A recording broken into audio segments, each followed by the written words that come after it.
All right, here we have general modern style and characteristics. The concept of modernism expresses the idea that the current time possesses distinctive attitudes and characteristics that can distinguish itself from the immediate past. So they're distinguishing themselves from the post-impressionists and so on. So one of the things that they all have in common, because we're going to have a bunch of isms that we're going to end up throwing at you, but one of the things they have in common is that there's this rejection of traditional limitations, and they don't want to be defined by like one big, long, like theory. And so, and that is something that we see in the 20th century. The term modern was applied later because the changes in the art in the 20th century seemed so distinctive that the term modern was applied both chronologically and in a descriptive sense to the new avant-garde works that had challenged earlier traditions. Let's see. Here's all the different isms. Some of them aren't isms, but I mean, these are all things we're going to be talking about. Some of the artists had read the academic texts, like that I'd mentioned before, by Freud or by Carl Jung or Einstein, but really the fact that they're living in this technological, the technology increased so dramatically for them that, they're experiencing it. And that's also true for the political changes of the wars, depressions, and the rise of the totalitarian dictators. Modern art is frequently, let me come back to that, is frequently subversive, and it's often intellectually demanding. The artists are going to, basically they'll explain what they're thinking, or have a manifesto, or have like a list of what they're trying to do. But the purpose is to have that esoteric knowledge so that they can define what they're trying to come up with. So it's often visually, socially, or politically radical. Most of the movements that we're looking at on that screen choose or acquire a distinctive label, and often write a manifesto or a statement of intent, and that makes it the age of the isms. Artists work in new styles. They use new materials. We're going to see a bunch of new materials in this unit or section. And it questions accepted artistic practices. It really is going to beg the question, how is this art? How do you define it? And it goes back to that question we even broached at the beginning of the year, is what makes something art? So we'll talk about that too.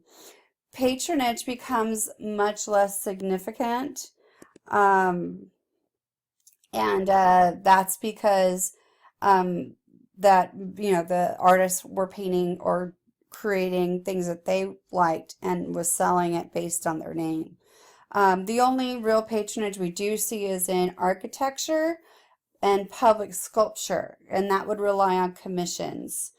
And then in the United States, we're going to be largely, there's the independent religious. Okay, so the United States becomes a major art hub, and a lot of it has to do with the fact that a lot of the people who were Parisian artists later on are going to move to the United States after World War I, or especially after World War II. So New York City becomes a major hub for it. Okay, so I'm going to go over some of those movements now. First, we have Cubism.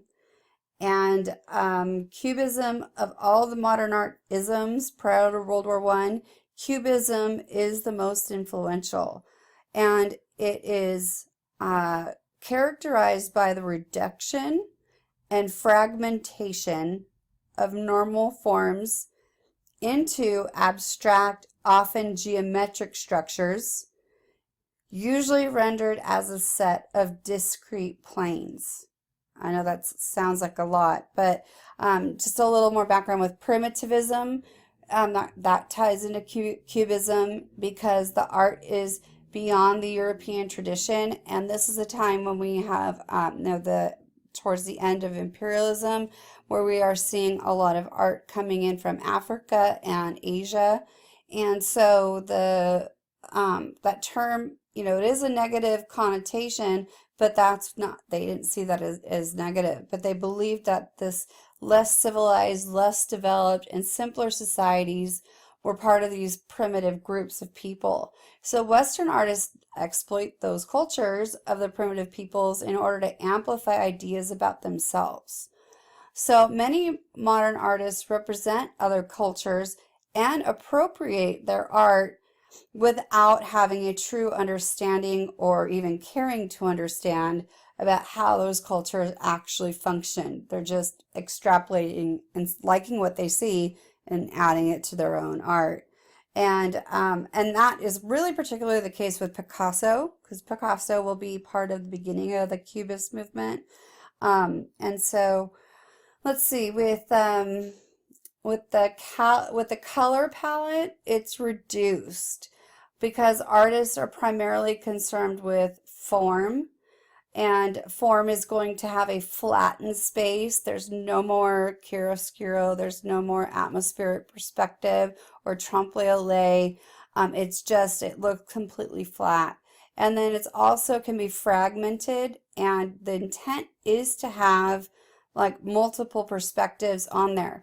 You'd want to think about Cézanne, Mount Saint Victoire, and how he had that series of the different views and how it's a flattened mountain looking at different colors and perspectives.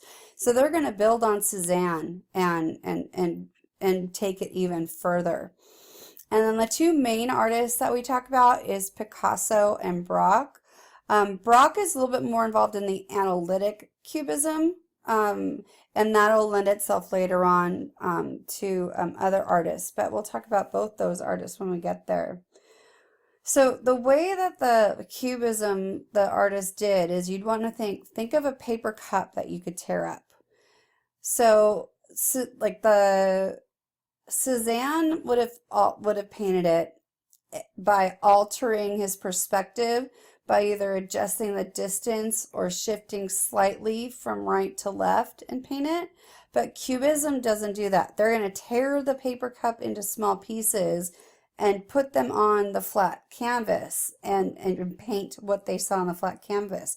So it's like you're seeing a three-dimensional structure totally on a 2D space, and the perspective of that is trying to show every part of the object. So it's confusing and odd, but that's what they did. Okay, Expressionism is different. They're going to seek to communicate spiritual values that lie behind the facade of appearances. Expressionism of innermost feelings is really done by orchestrating color, form, line, and space. And really their bold use of colors to express emotion is going to be one of the hallmarks of this ism. And then it elicits intense response from viewers. In 1903, a group of these artists, including Henri Matisse and Derain and others, are going to organize an alternative exhibition to the official salon that took place every spring. They turned at the autumn salon and promised it would include more avant-garde art. And at first, the exhibition was given the name Wild Beasts because it was like not, they thought it was such a negative, derogatory term, and they just thought the art was crap. So in French, that word is fauvism, Fauvism, and so what fauvism means wild beast, and so that's where we get that. Let's see. There's a pretty big turn from the pessimistic to disturbing art that we saw at the end of the last unit. And this art is, expressionist art is more bright and cheery. In 1910, a group had diverged from other interests. They also find inspiration from primitivism or art of Africa. They believe that without the corruption of the influence of civilization, the African art was more in tune with nature. We'll talk about Kandinsky too. His is somewhat expressionist. And then we have German Expressionism. And the seeds of German Expressionism were planted by past Impressionists and early avant-garde artists, including Van Gogh, Munch, Matisse, and the other Fauvists. But in 1905, a group of young architectural students in Dresden formed an association they called the Bridge. In German, it's called Die Brücke, D-I-E, then B-R-U-C-K-E. The Bridge was based on medieval guilds, and the artists will live and work together in a community. And the symbol of this bridge was adopted by Nietzsche's writings as he described contemporary humanity's potential as a bridge to be a more perfect humanity in the future. The artists indicated they conceived of their roles as a transitory force by which revolutionary and surging elements could be German art to fulfilling the future. Other artists soon joined the group, and it continues up until 1913, or right about the beginning of World War I. They're also going to turn away from academic art and look instead towards medieval, African, and oceanic art for their inspiration. They created intense, brutal, expressionist images, often of alienation in society, anxiety, like Munch did, in response to Germany's rapid industrialization. Among their favorite motifs were the nude body, which may have been a way for them to forsake the city and reconnect with nature. We're going to talk about Dada, or Dadaism, and this happens after the war. And they are so horrified by the war and its atrocities that Dada becomes kind of a moral and ethical response to World War I. It used art to make an indictment on the atrocities that had wiped out a generation. Remember, at the time, World War I was the most brutal and costly in human history up to that point. Millions of soldiers die in combat and on the home front, and then governments will exert control over industry and labor and ordinary people. They're forced through rationing and shameless propaganda to do what the government wants. So Dada was a transnational movement with distinct local manifestations that will happen in Zurich, New York, Paris, and Berlin. And witnessing how thoughtlessly life had been discarded in the trenches, Dada mocked the senselessness of rational thought and even the foundations of modern society. Dada artists annihilated the idea that art is something precious and replaced it with something that's strange and irrational. They're using ideas and actions to explain about the objects. They also believed in nihilism, traditional morals, beliefs, values, they said are meaningless.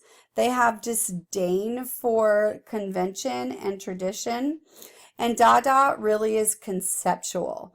Art is about the actions rather than objects. And it really has a profound influence in some styles that go well into the 20th century. De stijl means the style, not a style, but the style. And the name is taken from a Dutch magazine by the same name. And so this is a focal point for Dutch artists and architects and designers after the war, obviously founded in the Netherlands. The man who started the magazine wrote that beauty took two distinct forms, sensual or subjective beauty and a higher rational and universal beauty. He changed de stijl artists to aspire to the latter universal beauty, inspired modern political movements, and their utopian style wanted to meet all of humanity's needs for the rest of the world history. They believed that a perfectly balanced work of art could carry the qualities of harmony and purity into the soul of the viewer. The ultimate goal is world peace. They avoided individualism and subjectivity. They're characterized by geometric abstractions, a lot of line, rectangles, and cubes, using primary colors, and it dedicated to formal purity, logic, balance, and proportion and rhythm.